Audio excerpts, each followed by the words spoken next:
5 ബാത്റൂമുകളുള്ള ഒരു വീടിൻ്റെ പ്ലാന് കാണിച്ചു കൊടുത്ത് ഭാര്യയോട് അഭിപ്രായം ചോദിക്കണം. ഉടനെ വരും കമൻറ്റ്, ഇത്രയും ബാത്റൂമുകൾക്ക് ഈ ഒരു സെപ്റ്റിക് ടാങ്ക് എങ്ങനെ മതിയാകാനാണ്. ബന്ധുക്കളുമായോ അയൽവാസികളുമായോ ഉള്ള കലഹങ്ങളിൽ തൻ്റെ ഭാഗത്ത് ന്യായമേതുമില്ല എന്ന് ബോധ്യപ്പെടുത്താൻ ശ്രമിച്ചാൽ അവർ പിണങ്ങും. സ്വന്തം കുടുംബത്തിനും സന്താനങ്ങൾക്കുമൊക്കെ ലോകവിവരം ഉണ്ടാകണമെന്ന് ആഗ്രഹിച്ചുകൊണ്ട് ഭാര്യയുമായി അന്താരാഷ്ട്ര ചർച്ചകളിലേക്ക് മുഴുകി നോക്കൂ. ഉടനെ വരും അവരുടെ പ്രതികരണം. നിങ്ങളോട് ഞാൻ എത്ര തവണ പറഞ്ഞു നൂലുണ്ട് കൊണ്ടുവരാൻ, നിങ്ങളത് മറന്നുവല്ലേ? ഇതായിരിക്കും അവരുടെ പ്രതികരണം. നാടടക്കി വാഴുന്ന വിവാഹ ആഘോഷ ധൂർത്തുകളിലെ അനൗചിത്യത്തെക്കുറിച്ച് ഒന്ന് ചർച്ച ചെയ്യാൻ ശ്രമിച്ചു നോക്കൂ.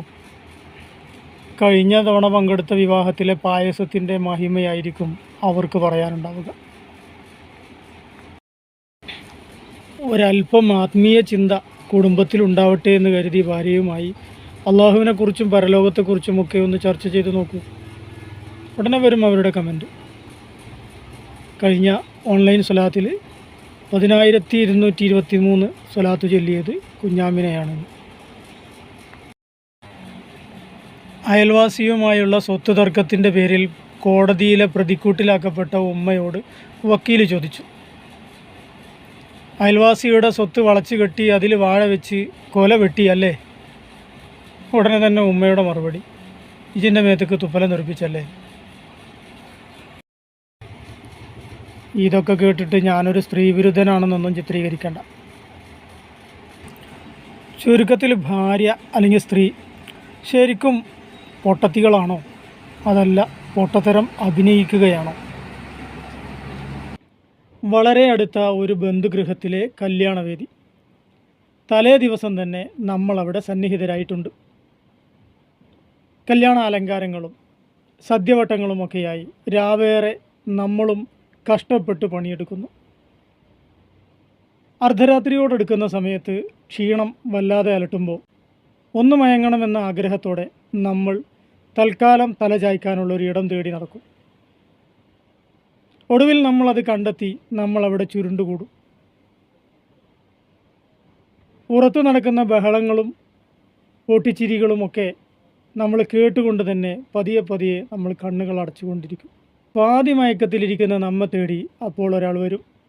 ദിവസങ്ങളോളം അലമാരയിൽ മടക്കി വെച്ചതിൻ്റെ പൂപ്പൽ ഗന്ധവും ഒരു ഇളം സുഗന്ധവുമുള്ള ഒരു പുതപ്പ് എവിടെ നിന്നോ സംഘടിപ്പിച്ചിട്ടാണ് അവരുടെ വരവ്. കൊതുകിൻ്റെ ശല്യവും തണുപ്പും സഹിച്ചുറങ്ങുന്ന നമ്മുടെ മുകളിലൂടെ അവരാ പുതപ്പിട്ട് മൂടും.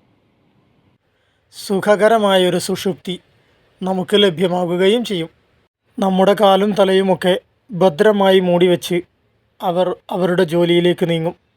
മറ്റെന്തൊക്കെ ലഭിക്കുന്നതിനേക്കാളും നമുക്ക് വിലപ്പെട്ടത് അന്നേരത്തുള്ള ആ പുതപ്പിൻ്റെ കഷ്ണമാണ്. പാതിമയക്കത്തിലാണെങ്കിലും ആ കൃത്യം വ്യക്തമായി അറിഞ്ഞിട്ടും പിന്നീടൊരിക്കലും അതിനൊരു താങ്ക്സ് നമ്മൾ പറയാറില്ല. ചില കാര്യങ്ങൾ പറഞ്ഞു ബോധ്യപ്പെടുത്താൻ നമുക്കൊരിക്കലും ആവില്ല. എന്നാൽ ചില പ്രവർത്തനങ്ങൾക്ക് അവരെങ്ങനെയാണ് അവസരം കണ്ടെത്തുന്നതെന്ന് പോലും നമുക്ക് ഊഹിക്കാൻ കഴിയില്ല. അടിമത്തമോചനം, നിക്കാഹ്, ത്വലാഖ് എന്നിവയിൽ തമാശക്കളിയില്ലെന്ന് ഇസ്ലാം പഠിപ്പിക്കുന്നു. സ്ത്രീ അതല്ലെങ്കിൽ ഭാര്യ അത്യപൂർവ സ്വഭാവത്തിനുടമയാണെന്നാണ് പ്രവാചകമൊഴി. ചിലപ്പോൾ അവൾ നിന്നെ ദേഷ്യം പിടിപ്പിക്കും, മറ്റു ചിലപ്പോൾ അവൾ നിന്നെ സന്തോഷിപ്പിക്കുകയും ചെയ്യും. അവർക്ക് ബോധ്യം വരാത്ത കാര്യങ്ങൾ എത്ര തന്നെ പരമാർത്ഥമാണെങ്കിലും അത് വിശ്വസിപ്പിക്കാൻ ശ്രമിക്കാതിരിക്കുക. നിന്റെ വീരസ്യങ്ങളെല്ലാം അവൾ സമ്മതിച്ചു തന്നേക്കും. എന്നല്ല, അവൾ മാത്രമേ സമ്മതിച്ചു തരികയുള്ളൂ. സ്നേഹബന്ധങ്ങളെല്ലാം സുദൃഢമായി നിലനിൽക്കട്ടെ എന്ന് ആശംസിക്കുന്നു.